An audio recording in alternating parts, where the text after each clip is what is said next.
Welcome to the Answer is Yes podcast, where we interview some of the most interesting people that have said yes to opportunities in their life.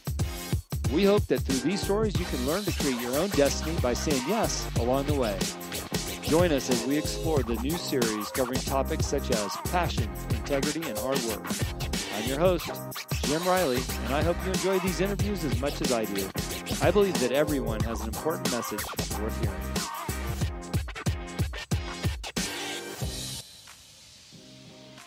Hello and welcome to The Answer is Yes. Thanks for tuning in. We are, I don't even know how many weeks we're into this COVID virus now, but I hope and wish everybody well, that they're staying busy. And I hope that you're utilizing this time to make yourself a better person in one way or another, whether that's physical exercise, education, pursuing a passion online. There's so much great content out there. It really is an opportunity for you to have that discovery process work into your lives. And with that being said, I've got a great guest on the line. He's called in from Spain, and his name is Dennis Lewis. Good afternoon. Well, good morning, Dennis, on our side. How are you? Hey, Jim. I'm great. Good morning to you. Good afternoon from the other side of the pond, and looking forward to a fun conversation. You know what's amazing is I've done, 182, 83 shows or something like that now. I got to say, with the distance in between us, you're coming through almost more clear than any other person I've had. Most people, when they call in, they're on their cell phones in their cars and driving to work or something, and I've got a crystal clear reception of you right now, so thank you for that. Hey, I hope it holds out. Let's cross our fingers and do our best. And just briefly, because, and I know we talked about this for a few minutes before I put the record button on, but you're doing safe and sound over there in Spain, and you mentioned that they're doing an incredible job managing the COVID virus over there. Yeah, I feel really safe here. Spain in general is a wonderful place to be. They've taken this really seriously. People are being really civic-minded. They're, following the indications. I'm really, it's a pretty exemplary thing. Like everything, there are exceptions, and I'm not going to, by any stretch of the imagination, defend, they're politicians, but the Spanish people, I would say, they deserve to take their hats off and say, wow, you guys are doing a really good job, even in a really tough situation. Dennis, we've seen some of these videos of people in Italy singing out the windows and doing aerobics on the rooftop for all the people that can see the instructor. Anything fun going on in the city that you're in as it relates to this? Well, every evening at 8:00 in the evening, the balconies of the streets, they're filled with people clapping for the healthcare professionals, for the doctors, the nurses. And it's been going on for pretty much a month now, and every day at 8:00 in the evening it happens. So dogs go crazy; they're barking out the windows. It's kind of it's an interesting time. That sounds awesome. I had a wonderful trip to Spain many years ago, and I didn't realize how serious they were about the siesta in the afternoon because I was out being a tourist. And so I was out early and going through the shops and stuff like that, and I spent a little extra time in one shop. When I walked out, I started walking down the road. Every door was closed, and it's like, wait a minute, what happened? We were having a good time. And somebody says, oh, it's siesta. Go back to your hotel and take a nap. That's right, man. That's right. It's every country has its own culture, and you're not going to take a good siesta away from the Spaniards. No, they're pretty serious about it. So I went back to my room and took it. and lo and behold, when the afternoon was done, the city was bustling again, and we had our 9-10 o'clock dinner and all that other wonderful stuff. Yeah, and you can go out at 2 a.m. most days. Most weekend evenings, and the streets are still pretty much there are people everywhere. It's just it's a fun place to be. Dennis, on our show, we have a lot of entrepreneurs that listen, and gosh, right now really is the opportunity. If you're an aspiring entrepreneur, you're stuck at your house, you're on lockdown. Right now is a great time to write a business plan and figure out the twists and turns and maybe where you want to go and something that you've aspired for. Now, you wrote a book called Behold the Crypto Entrepreneurs, and I want to hear about that. But maybe before we dig into what you're doing now in the book, can you give us some background on yourself, maybe where things started for you and some of your career paths that you went on before arriving where you're at today? Yeah, so I'll start it off, with answering one of your questions. And it was a time I answered yes to myself that was a pretty pivotal point. And this happened many years ago. I was working for a company, a ferry company, the passenger line transport company, and I had a really bad boss. I'd say I was an executive in the company, had a really good salary, was pretty doing well. No complaints on that sense, but I just had a really lousy boss. I mean, he just didn't understand people. His concept of leadership was scaring the hell out of people. And I remember one day that I was lucky, because he didn't really usually take it out on me very much. I was kind of an exception, but after a few years, the exceptions wear thin, and I remember one day just telling myself, do I give myself permission to literally just tell this guy to go jump out the window and go on with my life? And, I had small kids at the time, and it wasn't an easy decision to make, but I did. I told myself yes, after just getting to almost to a breaking point there. I actually told myself yes, throwing my cell phone into the ground at the time, but that's another part of the story. I never looked back after that. I mean, the entrepreneurship, it's a roller coaster way to live your life sometimes. It's not by any stretch of the imagination all going up and smooth sailing and blue skies.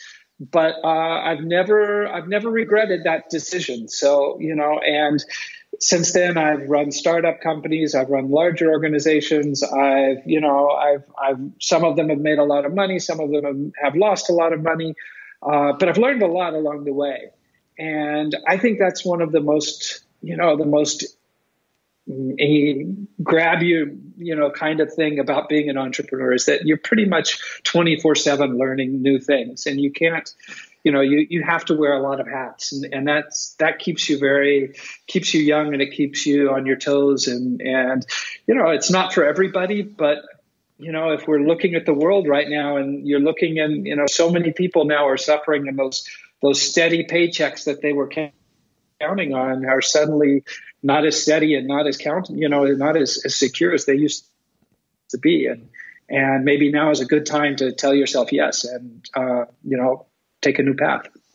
We talk about having a self-awareness and letting that drive your goals and your ambitions, because if we're self-aware of who we are, what we like, what our passions and dreams are, then it's easy to come up with the goals to achieve that. And if we chase those goals and wrap them into our business minds, we can come up with some of those things. We know you're over in Spain. We talked about that, but you're a U.S. citizen, or you grew up here, or what was your background? Yeah, I tell people that if they notice weird things about me, it's because I was born just a few miles from Roswell, New Mexico. So it was probably a flying saucer flew over when I was being born or something like that. So that's my excuse. I am a thoroughly blue-blooded American who's lived pretty much, all over the place. I've been fortunate enough to live in the States, live in Europe, travel quite a bit, and it gives you. I think it gives you a good perspective on the realities that that are the good points and the bad points of everywhere. Tell us a little bit about your career, because I think, especially at a younger age, you aspire to have that job or that position in life where you can travel the world and work from these different countries. And, Spain is one of those special places. Given the opportunity to work somewhere outside the United States, that would be one of my top 10 for sure. What were some of the career paths that you were able to take to allow you to do some of this travel and work other countries? Well, it's I've always I've always considered myself a storyteller, and that's thanks to my grandma. She was actually a storyteller. I remember every Halloween, my grandma would dress up in a black gown and a pointy hat and go to the elementary schools and tell scary stories. And I learned, I studied mathematics at UT in Austin a long time ago, and learned to think and learned to solve problems. And I realized I was pretty good at making complicated things easy to understand. And that's what's, led me around the kind of my career path. It's always been about, how do I tell stories and in ways that drive sales, that drive, growth and keep teams motivated. And that's what I've been doing. As far as traveling, that's just kind of a circumstantial thing. Sometimes you go here or there, depending on, where life leads you. Yeah. My wife is Spanish, so that explains the reason we have an office here in Spain as well as in the States. Yeah, the perfect selection. Let's dig into your book a little bit, because I'm really interested about the Cryptopreneurs Club and blockchain for entrepreneurs. Let's talk about that world and maybe give us an introduction for those people that aren't aware of the category or the career path. So maybe you can give us a little background on cryptocurrency and what that means to us. So sure. Yeah. A few years ago, back in 2017, I got a call from a friend of mine, and she was running a startup. She called me up and she said, "Hey, we're going to do this thing called an ICO. We're going to raise money for a project this way, and we don't have any idea how to market ourselves, and could you help us?" And at the time, I really didn't know anything about blockchain or crypto, but she was a friend, and I rolled up my sleeves. I said, "Sure, why not?" And yeah, we raised some money, and then we did work for a few more projects and a few more projects. We've raised probably about 50 million for different projects through the blockchain cryptocurrency space. And I kind of fell in love with the industry. It's blockchain is a technology. It is, it's one of those things that isn't easy to wrap your head around initially. But the reason I wrote the book is because it is something I think every entrepreneur needs to be learning about right now. It's truly a revolutionary technology that has potential to change the world in a lot of ways. And it's something that I think that entrepreneurs need to be at least educating themselves about right now and figuring out if it fits with their business plan and if there's a way to make it a part of their strategy for being successful. Mm-hmm.